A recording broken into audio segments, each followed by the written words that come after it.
She recorded him falling while he was being poised. He told his son, "If I die, look at her." The drink was red, but the liquid was orange. She called 911 only after filming him for 30 minutes. A retired teacher poisoned her boyfriend with windshield fluid. He felt sicker at home and better when he left. Police found the poison sitting open on her kitchen counter. She had his name tattooed while planning to kill him. He said, "I am going to die." He was right. She handed police her phone, not knowing what they would find.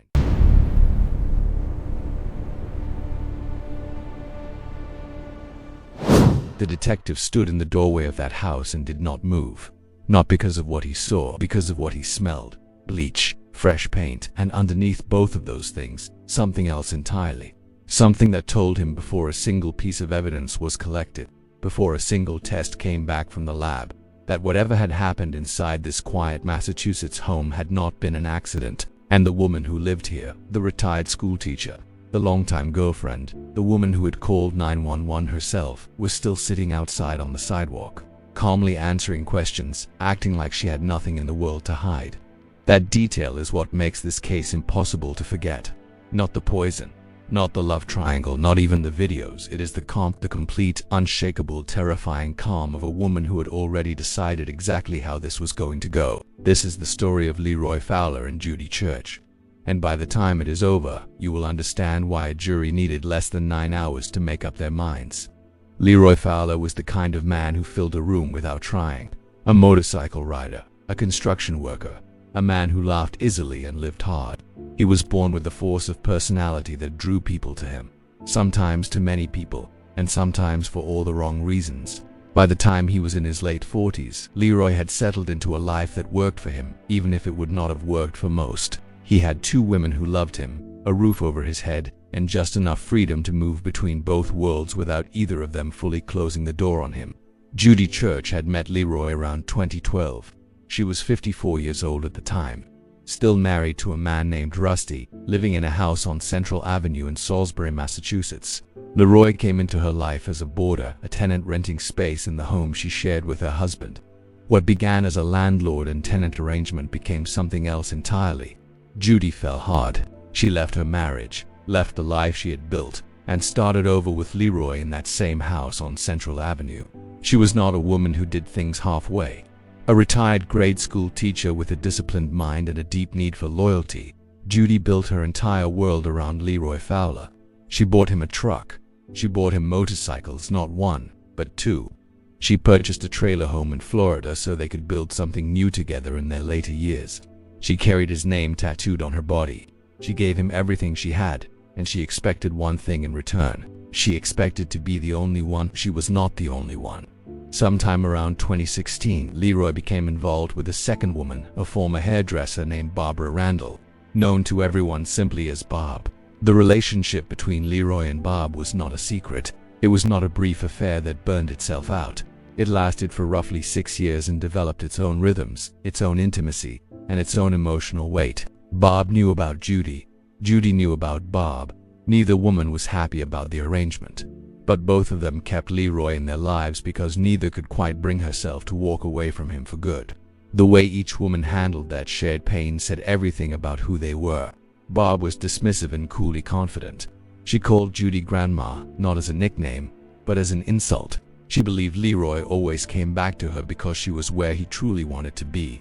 Judy, meanwhile, burned. She called Bob something far worse, and she meant it every single time. She made a voodoo doll out of an old sock, drew a face on it in black marker, wrote the name Bob across the bottom, and stuck pins into it. She threw it around the house. She kept it close. She sent Bob messages urging her to let Leroy go, telling her he was lying to both of them, that they should both walk away. Bob never replied to a single one. And through all of it, Leroy kept moving between them. He lived in Judy's house, slept in Judy's bed, ate from Judy's kitchen, and spent her money. Then he would leave for days, what Judy described as going on a bender, and the people who knew where he actually went understood that the bender always ended at Bob's door. By 2022, something had shifted. Leroy and Judy had begun making concrete plans to move to Florida. The trailer home was waiting. The idea of a permanent new beginning was taking shape. But a permanent move to Florida meant a clean break, and a clean break meant Leroy was finally going to have to choose. He had chosen Judy. He He had even, at some point, gone to Bob and told her the move was real and the end between them was coming. He had the tattoo of Judy's name that Bob had made him remove laser-treated off his chest before proposing to Bob. And then that too had fallen apart. The way everything between Leroy and Bob eventually fell apart, always pulling back together again before one of them finally let go. But in the weeks before everything collapsed, Leroy was already feeling sick. The symptoms had been coming and going for some time before November 2022. Dizziness, a bloated stomach, nausea, difficulty breathing, throwing up. He noticed during those weeks that he felt worse when he was at home and better when he left. He mentioned this to his stepson Michael during a work trip to Vermont. He told Michael that he thought Judy was poisoning him. He told his son Leroy Jr. the same thing, that if anything happened to him, he should look to Judy. Leroy Jr. brought this up with Judy directly. She said it was a joke, an ongoing thing between her and Leroy, nothing more. She laughed it off. She kept her face steady. On the morning of November 11, 2022, 2 days before what would have been Leroy's 55th birthday, his symptoms stopped being something he could walk off. He was incoherent. He could not stand. He had fallen multiple times trying to move through the house. His nose was bleeding. Judy placed a call to emergency services at just after 8 in the morning, telling the dispatcher her boyfriend must have ingested something, that he could not stand, that she could not help him. What she did not tell the dispatcher, what investigators would only learn later, was that Judy had been awake with Leroy for some time before that call. She had watched him struggle. She had watched him try and fail to stand. And during that window of time, instead of calling for help, she had taken out her phone and recorded him. 13 videos, all captured that morning before emergency services were contacted. The first saved at 7:29 a.m., roughly 30 minutes before she reached out to 911. In those videos, her voice can be heard in the background. She was not comforting him. She was not trying to help him up. She was watching. And at one point she asked him, "Are you having fun?" When firefighters and EMS arrived, no one answered the door. They stood outside, uncertain which unit the call had come from. When they finally made their way inside, they moved through a home that was cluttered and dirty, and found Leroy in the back bedroom, conscious but completely unable to communicate. He was thrashing. He could not respond to basic commands. He was removed from the house on a stretcher after responders cleared a pathway through the clutter, and transported first to Anna Jaques Hospital in Newburyport, then to Mount Auburn Hospital in Cambridge as his condition rapidly worsened. At Mount Auburn, doctors began to identify the cause of what was happening inside Leroy Fowler's body. They found ethylene glycol, antifreeze. His organs were being destroyed from the inside. His kidneys were failing. The damage was irreversible. State police investigators went to speak with Judy at the house on Central Avenue. She insisted it was too dirty inside for them to enter. They spoke with her on the sidewalk. She told them about Leroy's habits, the Percocet, the occasional cocaine, the benders. She told them his condition had come before, that drugs were the most likely explanation. She offered theories: carbon monoxide, maybe, or rat feces under the house she had heard that could be lethal. She kept the conversation moving, kept offering possibilities, kept her voice calm and cooperative. While she talked, investigators were searching the home. What they found inside that cluttered, dirty house told a different story than the one Judy was telling outside. The kitchen counter held a large jug of Rain-X, a windshield treatment product that contains ethylene glycol, sitting out in the open, a quarter full of its bright orange liquid. Next to Leroy's bed in the back room were open cans of Fanta orange soda, and in another part of the house, investigators found a bottle of fruit punch Powerade, one of Leroy's favorite drinks, a flavor that was always red in color. This bottle was nearly empty. The liquid left in the bottom was not red. It was a bright, almost fluorescent orange. DNA testing on the bottle's mouthpiece confirmed that both Leroy and Judy had been in contact with it. Testing confirmed ethylene glycol in the orange liquid at the bottom. Leroy had a history of heavy smoking that had likely damaged his sense of taste. He loved sweet, sugary drinks. He was, investigators came to understand, perhaps the easiest person in the world to poison this way. On November 13, 2022, 2 days after the 911 call, Leroy Fowler was removed from life support. His kidneys and other organs had been irreparably destroyed. He was gone. Judy was brought in for a formal interview the following day. She was told she was not under arrest. She was told she could walk out when they were done. She sat down, folded her hands, and kept talking. She reiterated everything she had said before. She pointed toward Bob. She suggested Leroy had come home from his last visit to Barbara carrying Percocet. That Bob was the one who dealt in drugs. That whatever had happened to Leroy had something to do with that other world he lived in when he left the house on Central Avenue.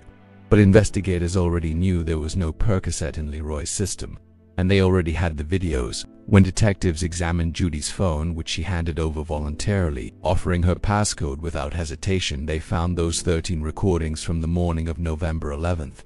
They also found something else. Judy had been accessing Leroy's phone and copying its contents. She had saved his text message exchanges with Bob. She had saved photographs of Leroy and Bob together. She had saved a still image from a video of Leroy down on one knee in front of Barbara Randall, proposing marriage. He had proposed to Bob twice. Judy had been carrying that image on her phone, looking at it, keeping it close. At trial, a witness who had been present during a gathering with Judy and Leroy told the jury about a conversation he had heard. The subject of cheating came up. Judy had said clearly, in a room with other people, that if Leroy ever cheated on her, she would poison him. Leroy had been sitting there. He had smiled and tilted his head to the side. The witness said he had tried to take it as a joke. But knowing that Leroy had another girlfriend, he said, the way it was delivered made him uneasy. In the summer of 2022, just 3 months before Leroy fell ill, Judy had sent messages to Bob directly. She told Bob that Leroy was lying to both of them, that he was a coward, that they should both be done with him. Bob never responded, but a few weeks later, the day before Leroy proposed to Bob for the first time, he had the tattoo of Judy's name lasered off his chest. Judy still had hers on her body when he died. The defense argued that the evidence was insufficient. They pointed out that the source of the ethylene glycol was never definitively confirmed. They argued that a bittering agent, legally required in Massachusetts, products containing the poison had been found present in the liquid, which would have made it difficult to consume without noticing. They argued that Judy was many things, but that she was not a murderer. The jury disagreed. After roughly 8.5 hours of deliberation, Judy Church was found guilty of first-degree murder. The conviction carried an automatic sentence of life in prison without the possibility of parole. The judge, agreeing with the prosecution, called it a heinous act, one that made Leroy linger for 2 days in worsening agony while his organs shut down, one that forced his family to make the decision to remove him from life support and watch him die.